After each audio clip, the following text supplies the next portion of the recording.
Innal hamdalillah nahmaduhu wa nasta'inuhu wa nastaghfiruh wa na'udzu billahi min shururi anfusina wa sayyiati a'malina may yahdihillahu fala mudilla lahu wa may yudlil fala hadiya lahu wa asyhadu an la ilaha illallah wahdahu la syarika lahu wa asyhadu anna Muhammadan abduhu wa rasuluh.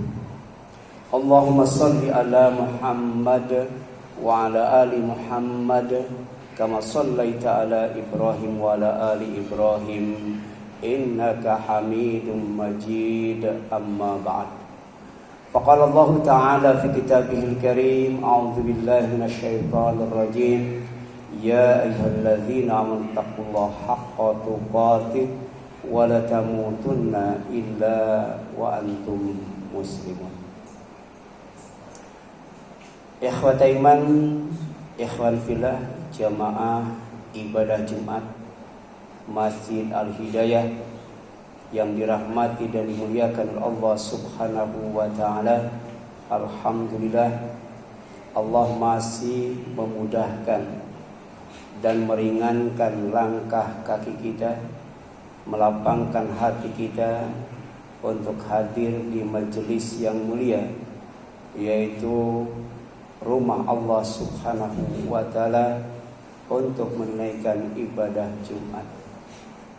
Insyaallah akan menjadi wasilah untuk mendapatkan kesenangan yang lebih menyenangkan dari hiburan apapun, dan menjadi wasilah untuk mendapatkan keuntungan yang lebih menguntungkan dari bisnis apapun, dan keduanya merupakan rezeki Allah yang terbaik, dan mudah-mudahan menjadi wasilah untuk mendapatkan hidayah, mendapatkan petunjuk dari Allah Subhanahu wa taala yang akan membimbing kita, yang akan mengantarkan kita, dan yang akan menyampaikan kita kepada surga dan ridhonya. Amin ya Allah ya Rabbal Alamin. Ada beberapa kaki yang dilangkahkan oleh kita dalam 1x24 jam. Yang pertama, kaki yang dilangkahkan ke masjid, insya Allah akan menghapus semua dosa dan kesalahan serta akan mengangkat derajat, sebagaimana disabdakan oleh Rasulullah sallallahu alaihi wasallam, ala adullukum ala ma yamhullahu bihil khataya wa yarfa'u bihid darajat. Kalian mau enggak aku tunjukkan kepada sesuatu yang dengannya Allah akan menghapus kesalahan dan akan mengangkat derajat? Para sahabat serempak menjawab, bala ya Rasulullah, tentu saja ya Rasulullah, kami ingin diangkat derajat oleh Allah, dan kami pun ingin dihapus kesalahan oleh Allah.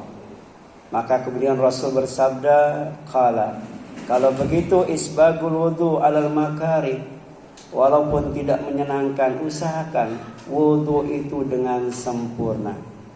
Yang harus dibasuh, dibasuh. Yang harus diusap, diusap. Yang harus 1 kali, 1 kali. Yang harus 3 kali, 3 kali. Awali dan akhiri dengan zikrullah, penuhi rukun dan syaratnya. InsyaAllah itu akan menghapus kesalahan dan mengangkat derajat. Yang kedua, wa kasratu khuta ilal masajid. Kamu harus banyak melangkahkan kaki kamu ke masjid-masjid, karena semua masjid adalah rumah Allah, dan rumah Allah yang terbesar adalah bumi yang terbentang luas ini. Semua hamparan bumi ini adalah masjid, kecuali kamar mandi dan kuburan.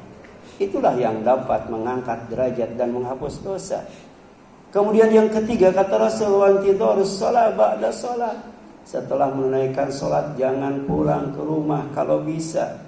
duduk berzikir kepada Allah Subhanahu wa taala, mengaji dan mengkaji ilmu Allah yang ada dalam Al-Qur'an atau sunnah Rasulullah yang ada dalam hadis atau kitab-kitab yang disusun oleh para ulama untuk menjelaskan tentang kebenaran Al-Qur'an dan As-Sunnah sambil menunggu salat wajib berikutnya. Itu pun akan menghapus kesalahan dan mengangkat derajat. Bahkan fadzalikumur ribat, itu pahalanya setara dengan menjaga daerah perbatasan yang rawan dengan musuh yang menyusup atau orang asing yang menyusup. Yang kedua, kaki yang dilangkahkan ke majelis ilmu itu akan memudahkan menempuh perjalanan menuju surga.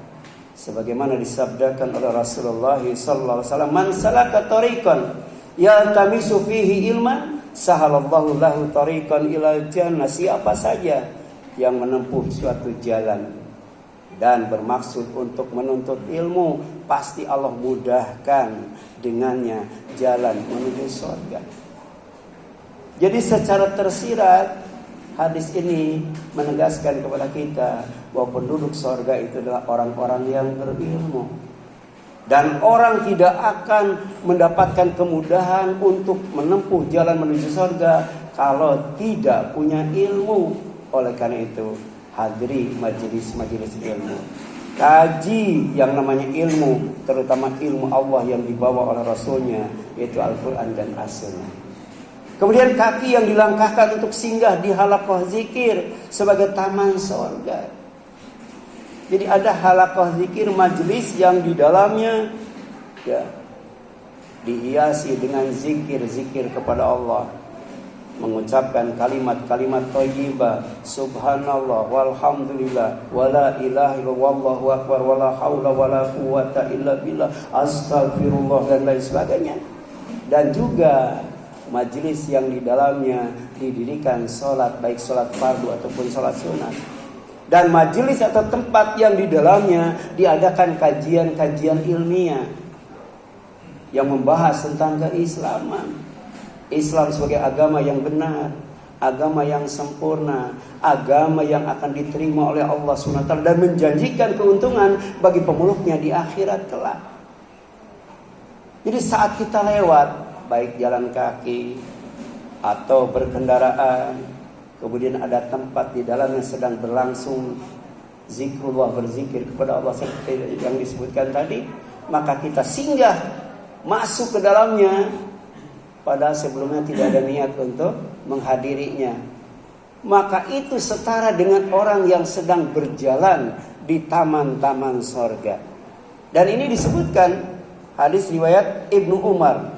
Rasulullah pernah bersabda, "Idza marartum biriyadil jannah farta'u." Jika engkau melewati taman-taman sorga, maka singgahlah, jangan berlalu begitu saja. Para sahabat bertanya, "Wahai Rasulullah, apa itu taman-taman sorga?" Maka kemudian menjawab halaqah zikir, halaqah, tempat-tempat zikir kepada Allah Subhanahu wa taala. Fa inna lillahi sayyaratun minal malaika yatlubuna halqa dzikr wa idza atau alaihim saffu bihim. Karena Allah punya malaikat yang senantiasa mengelilingi bumi ini mencari majelis zikir, halaqah zikir. Kalau sudah ada, dia masuk ke dalamnya, kemudian duduk bersab-sab. Di sini banyak malaikat yang hadir. Bukan hanya sekedar hadir, tapi mencatat siapa yang ada di tempat ini. Kemudian dia mendengarkan khutbah Jumat seraya mendoakan semoga yang hadir di sini diampuni dosanya oleh Allah Subhanahu wa taala.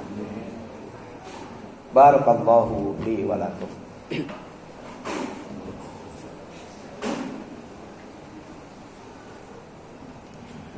Alhamdulillah wa syukurillah wassalatu wassalamu ala rasulillah wa la hawla wa la quwwata illa billah wa asyhadu an la ilaha illallah wahdahu la syarika lah wa asyhadu anna muhammadan abduhu wa rasuluh amma ba'd.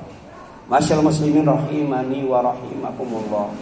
Kemudian langkah kita, kaki kita yang kita langkahkan insyaallah agar akan bernilai ibadah, apabila dilangkahkan di atas jalan yang lurus, yaitu Islam, akan menjadikan hidup subur, hidup makmur, dan hidup bertabur berkah. Apa kata Allah? Fa man yamshi muqiban ala wajhihi ahda amma yamshi sawiyan ala siratil mustaqim. Apakah orang yang membolak-balikan wajahnya mencari kebenaran dengan susah payah sama dengan orang ya yang berjalan di atas jalan yang lurus, jalan kebenaran, itu jalan Islam yang datang dari Allah, yang dibawa oleh Rasulnya. Ada orang yang ke hutan, ke goa dan sebagainya untuk mencari wangsit, katanya untuk mencari kebenaran. Padahal kebenaran itu ada dalam genggaman tangannya, yaitu kitab Allah subhanahu wa ta'ala. Ini jaminan dari Allah bagi orang yang istiqomah di atas jalan Allah, berjalan di atas jalan yang lurus, yaitu Islam. Wa allaw istaqamu ala tariqati la asqainakum ma'an ghadaqa. Sekiranya mereka tetap berjalan lurus di atas jalan itu, yaitu agama Islam, niscaya kami akan mencurahkan kepada mereka air yang sangat cukup. Kenapa air? Karena sumber kehidupan adalah air. Semua makhluk hidup termasuk manusia itu diciptakan oleh Allah dari air. Bayangkan, manusia tidak akan bisa hidup tanpa air. Tapi orang yang istiqomah di jalan Islam, Allah kasih air yang sangat cukup. Ini lambang apa? Lambang kesuburan, lambang kemakmuran, lambang keberkahan. Kemudian kaki yang dilangkahkan setelah hisab terakhir. Bayangkan, kita berdiri tegak di hadapan Allah Subhanahu wa taala, menunggu kapan kita dihisab. Tapi kemudian ada hisab yang terakhir, yang dimana kita tidak boleh melangkahkan kaki menuju perjalanan selanjutnya yang sangat jauh, sangat lama, sangat melelahkan. Apa kata Rasul? La tazulu qadama abdin yaumal qiyamah hatta yus'ala an umrihi fima afnahu wa an ilmihi fima fa'ala wa an malihi min aina iktasabahu wa fima anfaqahu wa an jismihi fima ablahu. Inilah yang harus kita hisab sekarang sebelum nanti dihisab oleh Allah Subhanahu wa taala. Dua kaki anak Adam, yaitu manusia, tidak akan bisa melangkahkan keduanya pada hari kiamat sampai ditanya tentang umurnya, sampai habis dipakai apa. Akan ditanya tentang ilmunya, dalam hal apa dia mengamalkannya, apakah untuk kebaikan ataupun untuk kejahatan.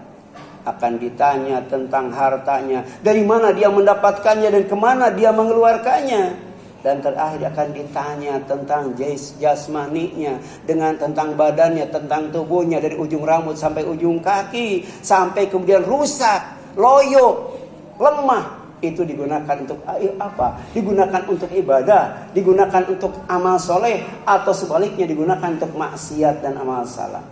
Ini bahan tafakur buat kita. Mudah-mudahan bermanfaat bagi kita sekalian. Mohon maaf apabila ada kesalahan kurangan. Mari kita berdoa kepada Allah Subhanahu wa taala. Rabbana la tuzigh qulubana ba'da idh hadaitana wa hab lana min ladunka rahmah innaka antal wahhab. Rabbana hab lana min azwajina wa dhurriyyatina qurrata a'yun waj'alna lil muttaqina imama. Rabbana ighfir lana wali walidayya walil mu'minina yauma yaqumul hisab. Rabbana afriqna sabra wa tawaffana muslimin. Rabbana faghfir lana dzunubana wa kaffir anna sayyi'atina wa tawaffana ma'al abrar. Rabbana afriqna sabra wa tawaffana muslimin. Rabbana afriqna sabra wa thabbit aqdamana wansurna 'alal qaumil kafirin. Rabbana atina min ladunka rahmah wa hayyi' lana min amrina rasyada. Rabbana ighfir lana wa li ikhwanina alladzina sabaquna bil iman wa la taj'al fi qulubina ghillan lil ladzina amanu rabbana innaka ra'ufur rahim. Rabbana atina fid dunya hasanah wa fil akhirati hasanah wa qina adzabannar. Amin ya Allah ya rabbal alamin. Aqulu qouli hadza wa astaghfirullah li wa lakum wal afwu minkum. Wassalamu alaikum warahmatullahi wabarakatuh.